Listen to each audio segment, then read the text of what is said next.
We're live.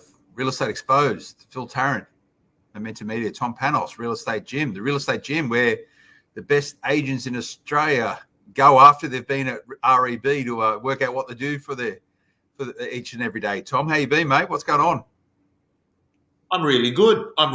It's our, I did a bit of an analysis of the last 3 months. So it's really interesting because June 26 is when the New South Wales or the Sydney lockdown started, and it went all the way to around October 11. So if you look at it, it was July, August, September. It was a quarter and a little bit.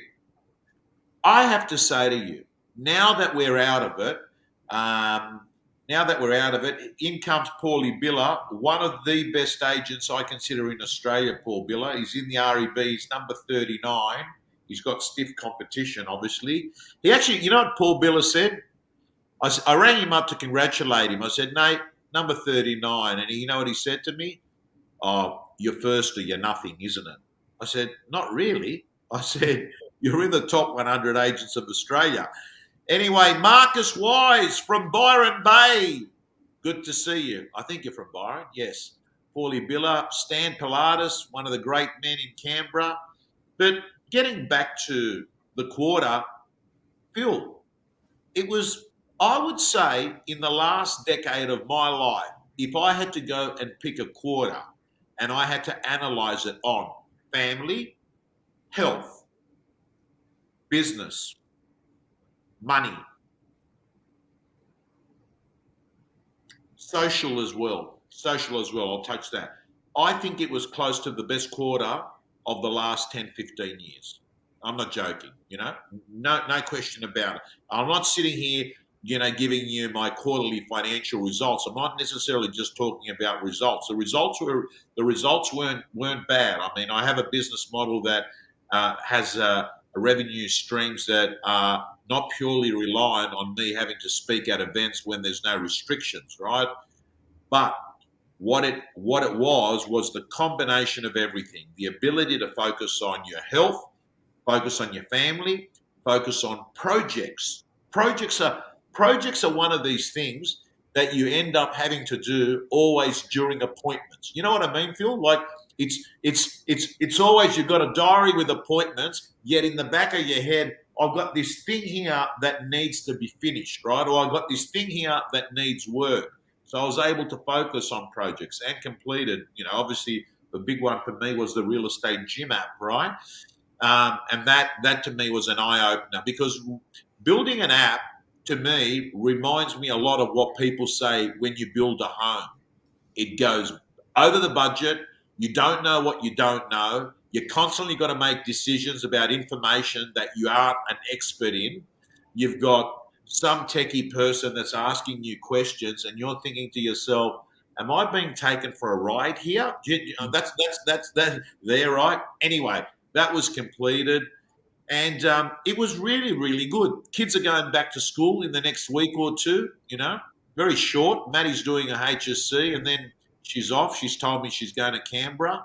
But it wasn't a bad quarter. It wasn't a bad quarter at all, Phil, but it's been 4 days now. We've had 4 days outside of a lockdown. Can I ask you, what have you done between Monday and Thursday that you couldn't do for the last 3.5 months? What have you done? I'm curious. Yeah, I went to a lunch yesterday. It was like an impromptu lunch. I was catching up with someone, and I just wanted to soften the environment, and I just went, hey, look, let's get something to eat. So I did that. So that was new. I've dropped my kids at school 4 days in a row now. They're back at school already. They go to an independent school, so they are able to make their own call to come back early on the basis. They did a survey of the whole school. They're in junior school, and something like 97 point something % of all of the families or the households connected with the kids at this school are vaccinated. It's like huge. So they just went, let's get the kids back to school. So Are your kids vaccinated? No. Right. But the households of the parents, like 97% Right. of the people are vaccinated, or some big number like that, right? This is in Mossman. So, obviously a very compliant bunch of people out that way. So the kids are back to school. That's cool. That's different.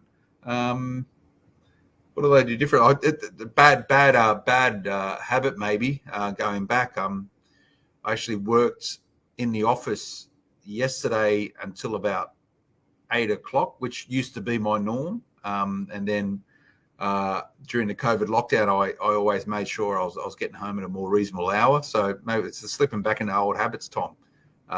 Seeing that things are going back to normal, I'm going to try and avert that. So that's different again. What else have I done differently? I'm going to go back on Friday to my regular swim and meeting down in Manly. I'm allowed to do that again. So that happens on on Friday morning, which is cool. Adam's saying not vaccinated. I think Adam is referring to his young kids. I think he's referring to his young kids, but I'm not going to ask you your vaccination status because I think that might What's be the etiquette on that, mate? Let's have a chat about this because you see it on the social media now, people getting bullied because they're pretty vocal in their status. Most sort of, if they're anti-vaxxers. But now there's this etiquette of how do you approach whether or not someone's vaccinated? And the question is, Tom, and maybe it's the $1 million question, can you ask someone, are you vaccinated before they come into a house? Who knows? For open for inspection. Well, look, for New South Wales anyway, look, you ran a beautiful story in Victoria. Victoria, basically, it is illegal. It is illegal. The story is actually run today. It is illegal in Victoria to be in real estate and not be vaccinated. It's got here hefty fines headed for unvaccinated agents in Victoria. From the 15th of October, unvaccinated agents across Victoria could be hit with fines of more than $20,000 or $100,000 for their agency if they continue to work on site without the jab. So this is in Victoria, right? Heather Richardson, a partner from Callis Kenner Lawyers, has said agency employees who refuse to be vaccinated simply won't be able to work on site after Friday. That's tomorrow, by the way. That is tomorrow, by the way. And I know that people have really, people have strong feelings. I had, you ran a story where I was referenced, where I basically said that you're going to find there are going to be challenges in the real estate industry if you're not vaccinated, because I am convinced that there will be buyers and sellers that are going to say, are you vaccinated, right? They're going to ask it. And then as an agent, you're going to have to say, yes, I am, or no, I'm not. And I do think that there is going to be some vendors that are going to say, well, if you're not, thank you so much, you're probably not for us. Now, whether you don't like that or not, right, it might not be your view on it, but I can tell you, I already have clear evidence. I have agents. Lisa Novak's told me herself she's been asked the question. I've got lots of agents that tell me they're asked the question. So I just think to myself, and by the way, the 3 or 4 days, Phil, that I have been out and about to Westfield, to shops, I think it's hard being an unvaccinated person. Industry, the shop wouldn't allow me to go buy T-shirts unless I showed them my vaccination certificate. My local cafe said to me, Tom, I'm sorry to ask you this, are you vaccinated? And I said, yes, I am. And they said, can we please have a look? We need to put it, it's our process now. So I think it is hard. Well, it's not like impossible, but I think you've got less choices. But it's a moment in time as well, Tom. The pathway put together by, at least in New South Wales, is by the 1st of December, a lot of those restrictions are lifted. So they go from, 4 square meters to 2 square meters. From the 1st of December, I think you're allowed to travel outside of your LGA and even go regionally if you're not vaccinated. You don't have to be vaccinated to go inside of a restaurant, etc. So it's only up until 1 December that these restrictions are in place. And I think the reason behind that is to get the rest of the people vaccinated so you can get sort of 80% vaccination. And then they're just going to go, you know what, if you're not vaccinated by that point, it's up to you. you're probably going to catch. Everyone's probably going to catch the virus at some point anyway.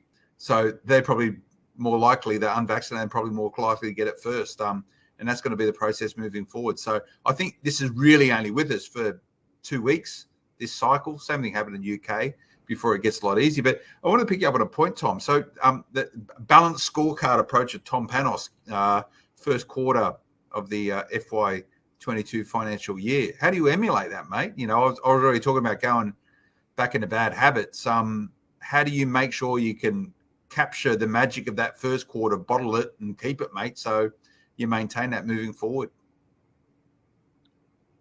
Phil, you've got to, I think, and I haven't done this, you've got to write out a list for the quarter, 5 things that you will do more of, and 5 things you'll stop doing. Because I think you can fall into the trap, right, where you, as default, fall into the habits, the behaviors that may have been the things that were stopping you having the best quarter. So you've got to sit there and consciously say, hey, this is 5 things I've got to start doing more of. This is 5 things I've got to be doing less of. Make those decisions and then already have choices made before you fall into the trap. For instance, Phil, there's an interesting one where we talk about you and last night, that 8 p.m. finish, right? You turn around and I've got to tell you, one day at 8 p.m. becomes 2 day at 8 p.m., becomes 3 day at 8 p.m. And then before you know it, we've got 2 to 3 days that are 8 p.m. Now, that's not a problem if that's not a worry to you. I get the impression that maybe it's not a worry. I mean, as a side issue, is it something that you don't care about or you like? Working to 8 o'clock, I'd rather not. Right. Yeah. So you turn around and you say, these are the don'ts and these are the do's. But I will say to you, one of the advantages, but Phil, is that I noticed that sometimes it's a lot easier to stay on track than get on track. Does that make sense? So if you're already got momentum and you're up in the air and things are flowing, it's a lot easier to continue that than to actually be totally off track, or as I call it, the runway agent. The runway agent is the person that sits on a runway, never ever takes off, right? And, they say the right stuff, they look the right stuff, but they never, ever, ever seem to actually take off, right? And that's a hard spot to be in. The momentum agent is normally up in the air. So hopefully, Phil, to answer that, I'm just going to capitalize of having a bit of momentum, feeling good. A lot of it's got to do with 3 things, the building blocks: move well, eat well, sleep well. You get those 3 building blocks, right?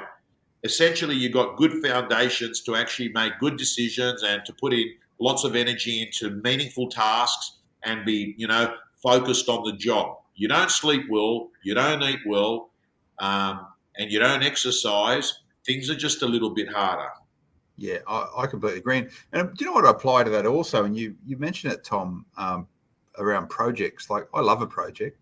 And to me, projects are building blocks of achieving short-term goals, which turn into long-term goals. And if I don't have a project, I find myself projects. And I'm not talking about work here. I'm talking about outside of work. You need projects. You've got to be getting those perpetual wins in order to keep driving forward. And what the old adage is, people overestimate what they can achieve in a day or a week, and they underestimate what they can achieve in a year. If you can be project orientated and capture that whole, capture the mechanics of project and how you can use projects to get stuff done, you'd be surprised at what you can get going, and get doing. And when people are lost and people are on the runway and people are gonna get some projects going and start chipping through them, you'll find your mental attitude will change overnight. Now, Phil, I want to show you the Tom Panos approach to a comment that comes up on social media. Like, look at this comment here. And I know it's a joint show, but I just want to show you how I deal with this. We've got Michelle McKieran Fritz. She's piped away, unsubscribed, never asked to be subscribed. Okay. So, Michelle, let me explain to you how social media works. You don't actually subscribe. At some point, Michelle, you must have pressed the like button and followed the content. I have not friended you. Let's be very clear. If anything, it's come at your end. Now, the good news is, Michelle, when you don't want to consume any content on social media, what you do is you do not follow. That's the great thing. Each individual has a choice. So that's what you've got to do. Sorry, Phil. Oh, I'll leave that one with you, mate. So I'm not going to go there, but It's interesting because I sometimes get people, hey, I don't want to hear this. Well, don't watch it. It's not like so. For instance, I haven't gone off and actually spent. Adam's laughing at that. Michelle, you got to learn the social media protocol. You don't subscribe. I haven't bought you as a subscriber. We actually don't spend any money, trying to reach an audience. All I do is I deliver it to people that already have chosen to actually follow me. Sorry, Phil. But I will say, mate, it's not Sunday night, Tom. Stop your ranting and actually deliver some good value to people. That's probably the reason why they want to unsubscribe. See how I've got him. See how I've got him fired up. I've got you fired up now. Now, Phil, I want to answer that last question about the etiquette of people and are they vaxxed? I wasn't going to put you on the spot publicly, but one-on-one, it's stock standard for me, and I do it, and I'll say, "Excuse me, are you vaxxed?" And I know it's weird. I haven't had a negative response yet, Phil. I haven't had a negative. But to be honest with you, I've had one person. Sorry, I've had one. No, it wasn't negative. I had one guy called Ben, who's a builder. He says, "Mate, no, I'm not vaxxed." And then he goes, "But I'm." Oh, that's right. He had a mask on. And I said, "You're being careful." He goes, "I'm not vaxxed." I said, "Oh, why aren't you vaxxed?" He goes, "I went so long. I just thought to myself." But he goes, "I'm putting a mask on because I've got young kids and I'm worried about my parents." Right? So he's got it, whatever reasons. What do you think, Phil? Do you think it's an uncomfortable thing to say to someone, "Are you vaccinated?" Oh, I think you got to put it in the context of perspective. Right now, it's a talking point. I'm always thinking about what tomorrow is going to be like. In a couple of months' time, no one's ever really going to talk about it. Yeah, it's just going to become the norm. So I'm just not getting caught up or swept up with it. I'm just like, this thing will play out. Don't overthink it. Don't turn. I think people like to make issues and they want drama in their lives, and therefore they court it, covet it, and go and chase it. Or they're on the other way, which is I am, where you just go, look, it doesn't really matter. If someone's vaccinated or unvaccinated, that's their choice. That's their prerogative. I don't really even want to have a debate around it. I don't have the appetite for it. I just don't really care that much. I don't know if that's... But Phil, there are going to be people that genuinely ask, not for the drama, but they're generally going to ask because if they're in an environment that could be even an internal environment, they're still mindful that COVID is transmissible whether you're vaccinated or not. But that's fine. But COVID is transmissible, and COVID is in the community, Tom, and therefore people will be catching COVID. We've been in this pandemic now for 20 plus months, and I think everyone's now very clear. And you only need to look at the cases in Victoria today, Tom, 2,000+. It's not going away at any point in time. So, the sequential roadmap out of or living with COVID, what we know here in New South Wales, and we spoke about it, in 2 months' time, on 1 December, the government's telling us that it's irrelevant, really, whether you're vaccinated or not. The unvaccinated people will have the same freedoms, largely, of those people who are vaccinated. So, in 2 months' time, six weeks' time away, it's a moot point. So, I think what people need to do, and particularly within real estate, and there is challenges because obviously we've just seen that story on realestatebusiness.com.au that unvaccinated agents won't be able to operate after this Friday. That's going to actually impact people's rice bowl. So what are they going to be doing over that next period of time? I don't know what the lockdown procedure is or the roadmap is in Victoria, specifically around, operating without vaccinations or with vaccinations. But that here in New South Wales, where we're operating right now, just trying to largely put it in the framework of you've got to fight the battles that are worth fighting. And I think the battles that aren't worth fighting, and I think vaccination debates are probably one of them, for the morale and the health of not only your business and the people inside of it. Yes, Tom, there's people who are going in all businesses, and every business owner I speak to, well, some people don't want to come back to the office because they're unsure of other people's vaccination status. Okay, noted. I get that.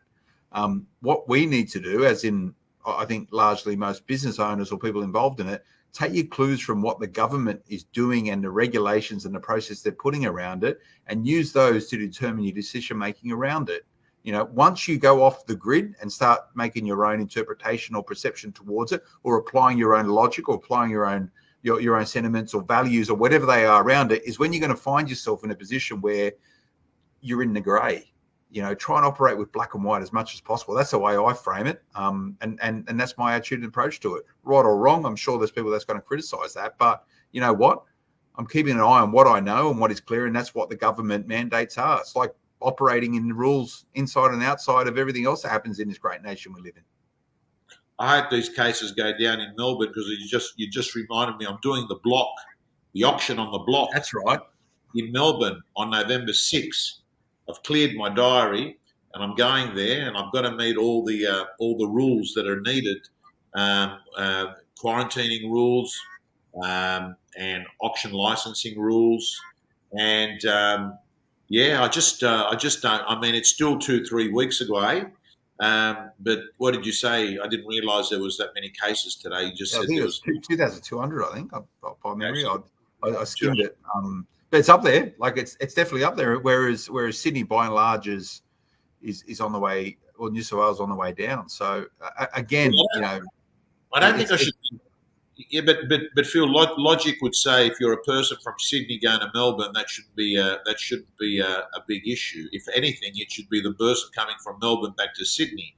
Well, and that's not an issue anymore either, because you know New South Wales has moved past that. They're more worried about people being vaccinated or not. Yeah. Look, what they're chasing New South Wales vaccination rates. You know, I don't. You know, I should know. I don't know the specifics around open homes now in Sydney. Tom, do you need to be vaccinated to view a home, or do you need to be vaccinated to actually show an open home? I imagine it would be. Phil, it has changed so many times, and the reason why is that on the weekend, what happened is a public health order said that you did not have to be vaccinated, right? Then what happened is the COVID safety plan said that you'd have to be vaccinated. Then I've been told that they've turned it around, and even Lorna has come in here and she says REA says no. My understanding is that if you're in an in-room auction, evidence of vaccination is needed. If you're an open for inspection, a real estate agent, or an on-site auction, a real estate agent does not have to police whether people are vaccinated or not. That is my understanding. Again, I want to put it out there. Please don't take this as saying that Tom said on the REB show this. The reason is that there was no the public health order and the COVID safety plan were not in sync, and even. And Lorna is saying that is my understanding as well. She's agreed with that. And Tim McGibbon basically said that the government actually confirmed to him that they had missed something. They'd missed the fact that the COVID plan and the public health order weren't in sync. So I would just say to people, you know, keep doing your research there. But as I said to you off there, Phil, I'm going to, regardless, I'm continuing with a lot of the things that I picked up during COVID-19, including Zoom auctions. I mean, we can do on-site options this weekend. I'm doing Zoom. I've got 10, 15 scheduled, and I will continue doing Zoom at least till November. What do you do? So you've got 12 auctions on a Saturday. The wooden spoon goes down on the last auction of the day. What's the first thing you do after that? I go down to Newell Park, where I found a bunch of other guys who decided that they would use Newell Park, where the Bay Run is, and the cafe. That basically became our pit stop for the last 3-4 months. So there's a developer there. There's a guy that owns a big security company. I've had nothing to do with these people. That I just thought to myself, you know what? There's another reason why I ended up being a good quarter. From a social perspective, I was able to associate with people that weren't in the real estate industry. You said there was a social component. So these are just people outside of your immediate sphere of influence or your professional life where you just made some new friends. Yeah, and it's great, Phil, because they don't sit there and they don't say to me, "Oh, Tom, what's a great script for this?" Or, "Tom, what's this?" They talk to me about stuff that I would have spoken to with my mates when I was in year 12 at high school, right? Stuff that actually makes no sense but makes you laugh, right? And then and then when we were allowed to, we started training together in the park there, just doing, I wouldn't even call it a heavy session. And then Billy, actually his name's Billy. He's Frank Pulatua and Joe Pulatua's brother that played for South Sydney and Penrith. He's the brother of these two footy players, a Samoan guy that runs a big security business. We then used to pull out these beautiful drinks called Canadian Dry Zeros. There's no sugar. Do you like a Canadian Dry, Phil? Oh, yeah, very occasionally. It depends. Maybe at the end of a session where I've just done on beer, mate. Have you got a WhatsApp group with these guys now? You're sort of I'll meet you down at a text group, and all they do is they send absolute garbage. I'll even tell you what the name of it here. It's called here. The guy set it up. The Lockdown Losers. I was going to say Mill Park Misfits is probably what I'd call it, but Lockdown Losers is just as good. Yeah, lockdown Losers. So, Tom, tell me about this. By the way, it includes the Mayor of Canada Bay. The Mayor of Canada Bay is in that group as well. The Mayor of Canada Bay. Does he play water polo? I'm not quite sure if he plays water polo. His name is Angelo. Actually, they just sent me a photo there. They're making fun of him. This just came out today. The mayor. Very good.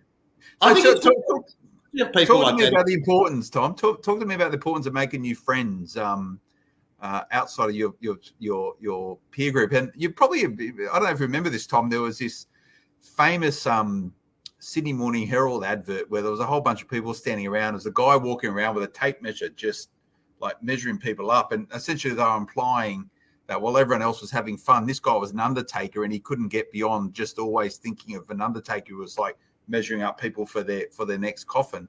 You must find it quite refreshing not having to knock around property people asking you questions and having to go, "Oh, Tom, what's happening here? What's happening here?" But people know you're in property. They'll always ask you, "Hey, where should I buy?" Or "Is this a good value?" or whatever. It must be nice to be with people who don't really know or get it. The importance of that is key, I think, for people.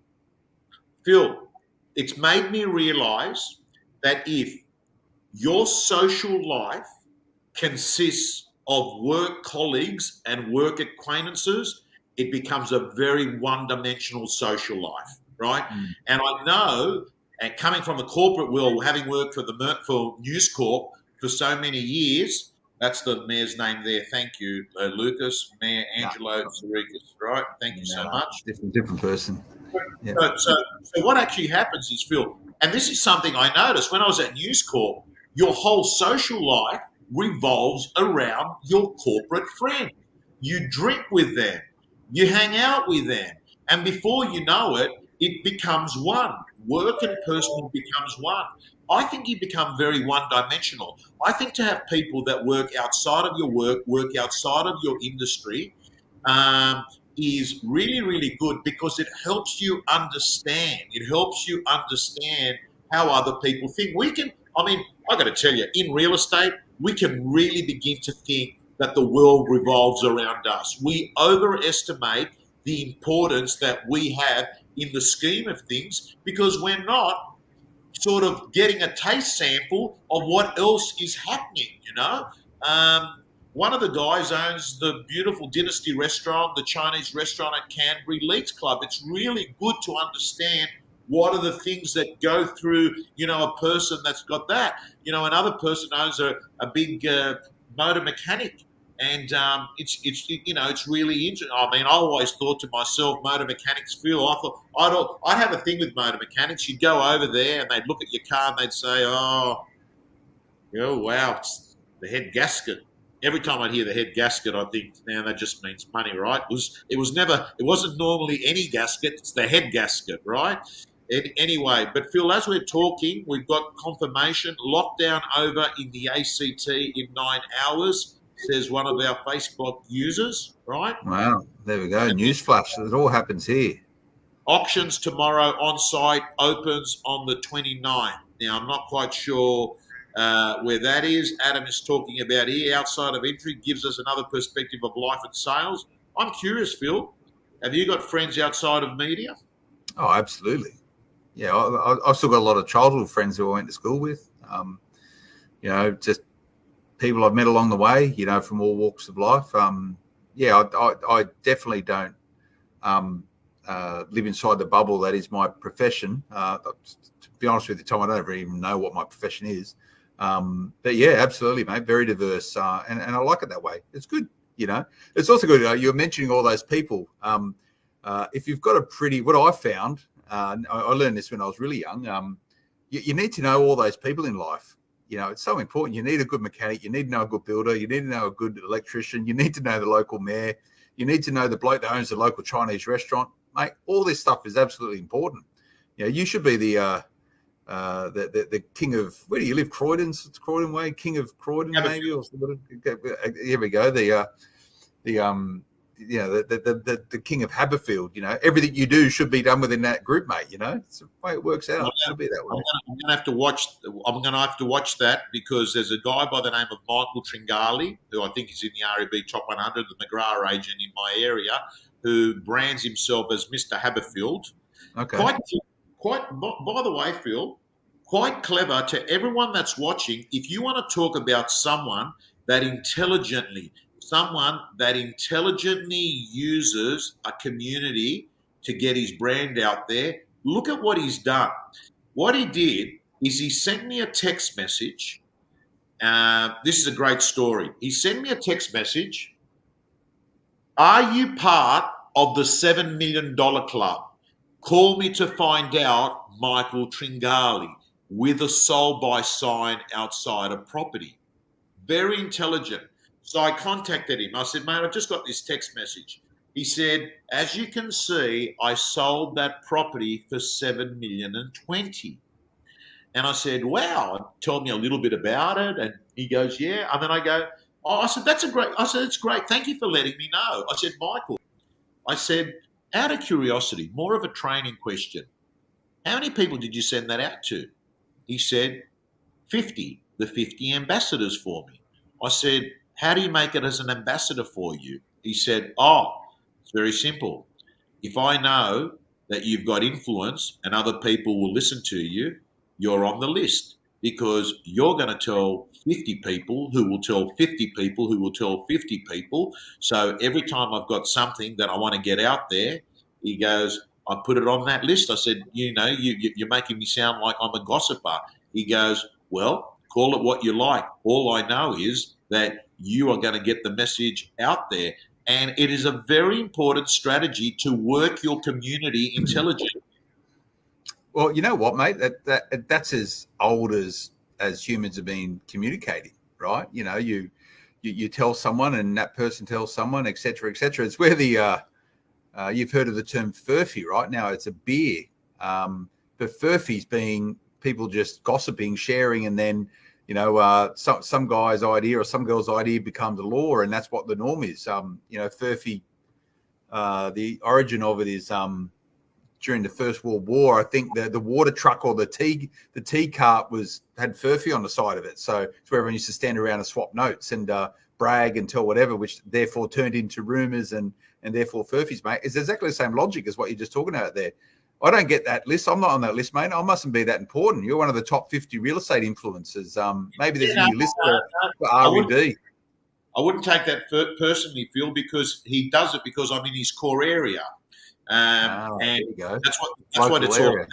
It's in the core area. He's using his core area people. Now, before we leave today, Phil, I wanted to ask you, your business partner, Alex Whitlock, interviewed or had a conversation with the treasurer, Josh Frydenberg. I mean, how fortunate are you guys that you're able to actually, be talking to people who've got, you talk about influence, you can't get more influential than the treasurer. And later on this afternoon, you're actually sending it out to all the REB subscribers. What can you, I mean, people are going to read it, but in a nutshell, what was the conversation about with Alex?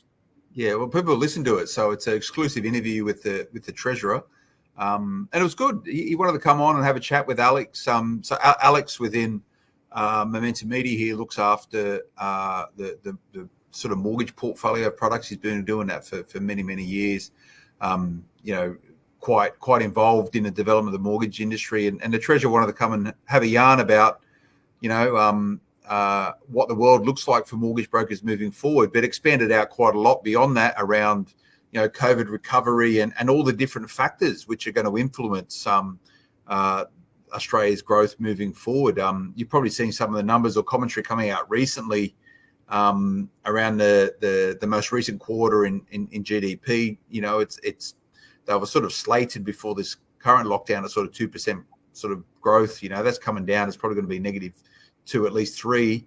But the treasurer is optimistic and he's very bullish about economic growth. But his key message was, hey, look, we can't be complacent about this. There's still a lot of water under the bridge in relation to the COVID-19. And Alex and the treasurer spoke just as New South Wales is coming out of lockdown. So a very wide-reaching conversation. It's really good. I've listened to it. They talk about immigration. They talk a lot about sort of economic recovery and what the world looks like for COVID, or what the world looks like for Australia moving forward.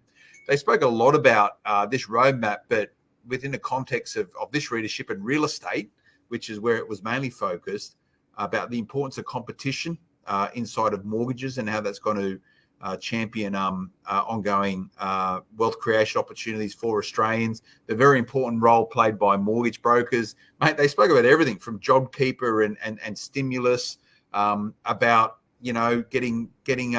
opening up Australia for migration again. One of the key things I took from it, which was a real headline for me, and no doubt for the real estate sector, whether they're professionals operating inside of real estate or for property investors or owner occupiers, he fired a pretty good sort of warning shot at the Labor government in relation to negative gearing. And he called it, I believe, I'll get the language right, Labor's war on aspiration, which was obviously targeting those property taxes, which might slow down, might change the way in which Australians invest in properties. So they had a really good chat about that. I'll tune into it. It's probably coming out in about an hour's time. It'll be landing in everyone's inbox, but also on the social media. So tune into it. It's really good. It's a real privilege for us at Momentum Media, Alex in particular, to be able to chat with the treasurer at a time when New South Wales is really now emerging from this lockdown. There is other states still with some way to go. But he spoke at length about the COVID response and the realities, the realities of operating through COVID. He said in the particular chat, he never thought, becoming treasurer, that he would be dealing with that. He was sort of down the pathway of delivering the first sort of positive sort of surplus in the budget, and obviously COVID turned everything on the head. So he shared some of his own sort of experience navigating that, and something that was thrown in like all Australians. No one wanted COVID, expected COVID, but it's how well, I think, individually we've been able to react to it. As a collective, we've been able to react to it. And we've spoken about it a lot on this Real Estate Exposed, but initially, Tom, what's making headlines, I think me and you largely agree that the government did a pretty good job navigating that first round of COVID and that government stimulus and all that sort of stuff. So, yeah, they spoke all about that. It's really worth the listen, mate. Okay, so that's on the which podcast is that on? It'll be on, Real Estate Business. So if you just go to Real Estate Business, click on podcast, you can tune into it there, or on the REB podcast channel where people listen to this, Secrets of the Top 100 Agents. Just search Real Estate Business on any podcast player. You'll be able to track it down. All right, Phil, thank you so much. And I agree with you 100%. You know, the government's done a listen, just the fact that you can have a vaccination certificate on your mobile phone and that's all, you know, pretty robust. There's so many things you turn around and say with all the chaos that's happened, and you look at, you know, we're biased because we're in Sydney at the moment, and you look at what's going on. As far as I'm concerned, things are full. I got mates sending me text messages. They're drinking espresso martinis in the city today. They look like they're having a fantastic time. You know, yoga is full. Got to book into a space there. The gyms are full. Anytime Fitness is full. Orange Theory is full. I'm going out to Hurricanes tonight for dinner. Man, it's the show's on. You know, as Josh Frydenberg, I think, said, Australia, we're open for business, right? So happy days. Phil, fantastic. Seeing you. Look forward. I'm about to go into a coaching session with Louise Barton. It's my 3:00 session, and she is so keen for the Women's Award night. She's nominated. Excellent. Hey, you're coming along to that, Tom? I've got a seat there next to me. You know, yes, I'd love to be sitting next to you, Phil, because you make me laugh. I'd love to be sitting next to you, and I'd love to have a few glasses of red wine with you. So when is the date again? 15th, isn't it? It's thereabouts. Check out realestatebusiness.com.au, mate. I should know. Thereabouts. I know it's in my calendar. There you go. There's some good marketing. You see, I'm a journalist, mate. I should be on that. Yeah, I'm just having a look here. No, I don't have it in my diary because it was moved from October. I remember that it was moved from October. But what I do know is it's at Star City. I know that, and it's the REB Women, isn't it? Yeah, Women in Real Estate Awards. And if you just give me 1 second, I will tell you exactly when it's on. I should really be prepared. Again, I'm sure you got a lesson for this.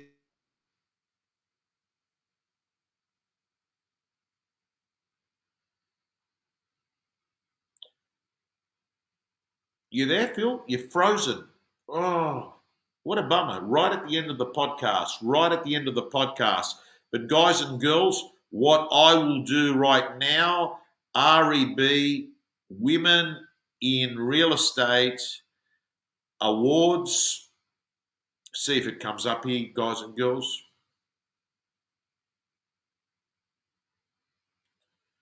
Let's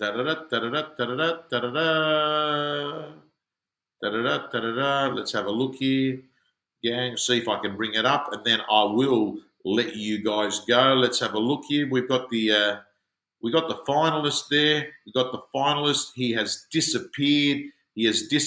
My friends. I am letting you know. I will find out when the awards, and we'll talk about it next week. Anyway, guys and girls, I'm going to let you go. Signing off.